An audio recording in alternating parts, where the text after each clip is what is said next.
Indonesia, Habibie juga diakui sebagai bapak teknologi, tidak hanya di Indonesia, tapi juga dunia. Dedikasinya pada teknologi berbasis penelitian tak terbantahkan, menjadi inspirasi bagi banyak masyarakat di Indonesia dan dunia. Beberapa waktu sebelum wafat, Habibie menginspirasi penyelenggaraan Festival Teknologi Tahunan Badan Ekonomi Kreatif Bekraf Habibie Festival. Ya harapannya mereka bisa belajar ya datang ke sini dan mendapat manfaatnya. Ini kan acaranya untuk membuka mata. Jadi banyak orang yang memang dalam kesehariannya mungkin dia tidak terlalu banyak berantamuka dengan apa yang dilihat di sini.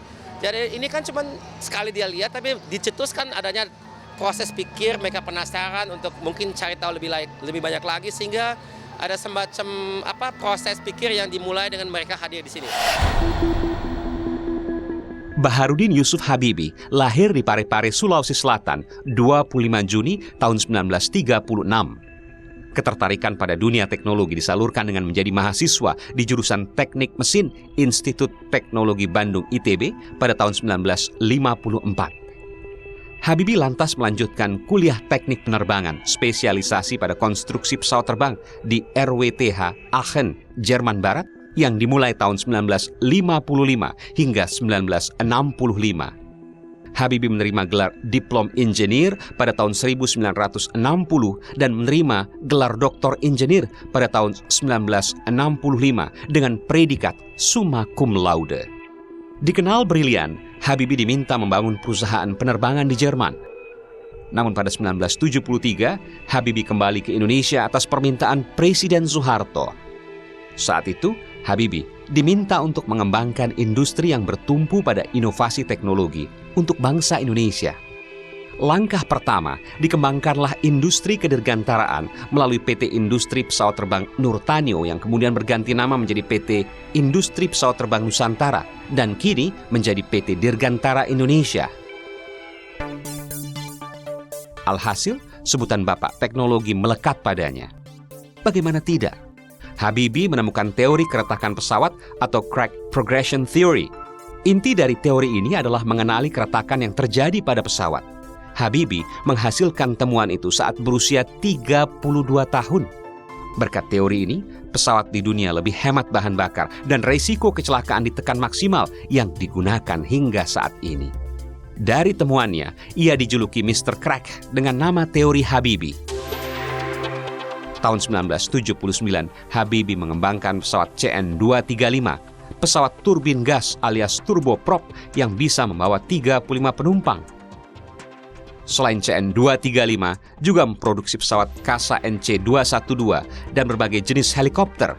Hingga saat ini sudah diproduksi total 431 unit. Pesawat-pesawat ini banyak diekspor ke Nepal, Thailand, Malaysia, hingga Korea Selatan, Turki, dan Uni Emirat Arab. Tak berhenti di sini, B.J. Habibie juga mengepalai tim pembuatan pesawat terbang Indonesia lanjutan N250. Diluncurkan pertama kali pada 1995, pesawat berkapasitas 50 hingga 70 penumpang ini menjadi andalan Indonesia hingga saat ini. Sayang, produksi pesawat terhenti karena krisis ekonomi 1997-1998.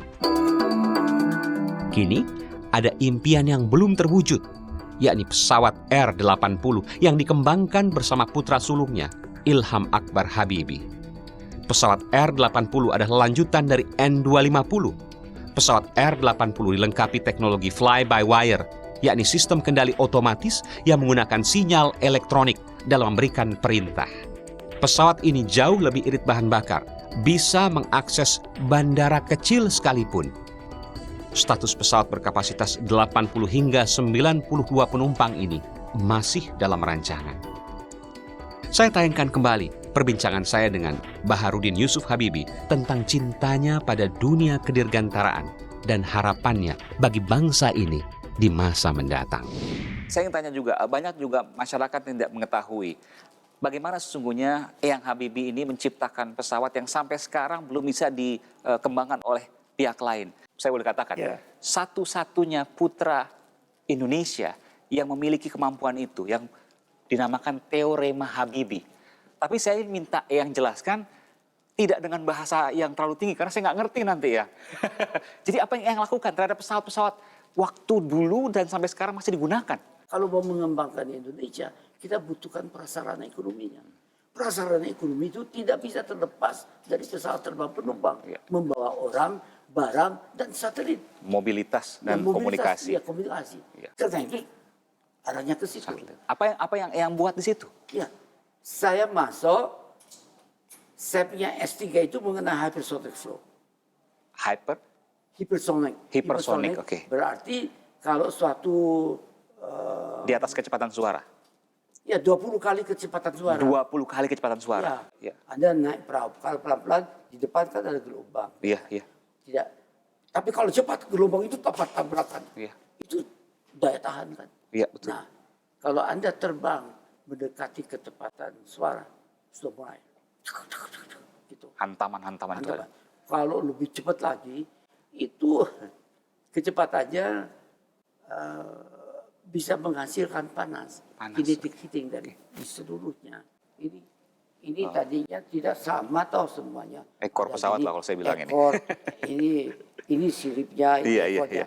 ini sayapnya. Ini semua akan terjadi Panas. pemanasan Oke. yang tidak konstan. Oke. Jadi sini lain, jadi ada tegangan di dalamnya Oke, ngitungnya. iya. Susah itu ngitungnya. Apa yang Eyang lakukan waktu itu? Saya kembangkan teorinya bagaimana mengembangkan. Jadi bisa walaupun 20 kali kecepatan suara. Ya, 20 kali kecepatan suara berarti sekitar di atas 20.000 kilometer per jam itu. ya. Luar biasa. Tanpa ada perubahan apapun dari pesawat itu. Ada perubahan. Tapi masih dalam hitungan. Tapi dalam perhitungan, saya Oke. tahu bahwa akibat dari kecepatan itu, saya bisa ngitung panasnya yang masuk, saya bisa ngitung panas yang masuk ke badan ini, dan akibat karena tidak ada badan yang homogen, karena tidak homogen dan itu materialnya berbeda-beda, maka dengan temperatur yang tidak konstan, Oke. ya, itu dia mengakibatkan tegangan di dalam sini itu pecah. Pecah. Dan itu menyelamatkan pesawat. Ya. Dan itu sebelumnya dirahasiakan dan Eyang Habibie yang pertama kali mempublikasikan secara terbuka. Tidak soal- boleh publikasi. Tidak boleh publikasi. Ya, itu kontraknya. Kontrak tetap dilakukan rahasia, Ya, tapi kemudian yang tidak membedakan. boleh. Itu ada karena yang mahal itu. Itu disertasi saya ya. Ya. Saya buat kontrak tidak boleh lebih dari 40 halaman saya publikasi. Dan hanya persamaan-persamaan yang Ya. yang rough. Oke. Orang tidak bisa, dia ngerti tapi tidak tahu bagaimana caranya. Nah, itu kontrak, tapi dibayar semua. Oke. Saya buat. Dan itu pertama kali ditemukan oleh Eyang Habibie. Ya pertama kali ditemukan oleh manusia. Manusia. Bagaimana membuat demikian. Saya ingin bertanya Pak Habibie, ini pilihan saja sesungguhnya dan Pak Habibie hanya memilih salah satu dari keduanya. Presiden sipil atau presiden militer? Halo, saya Aiman Wicaksono. Ikuti terus video-video Aiman di channel YouTube Kompas TV. Tapi jangan lupa langganan dong, gratis kok. Klik subscribe dan tombol notifikasi supaya nanti kalau ada video baru bisa dikasih tahu. Gratis.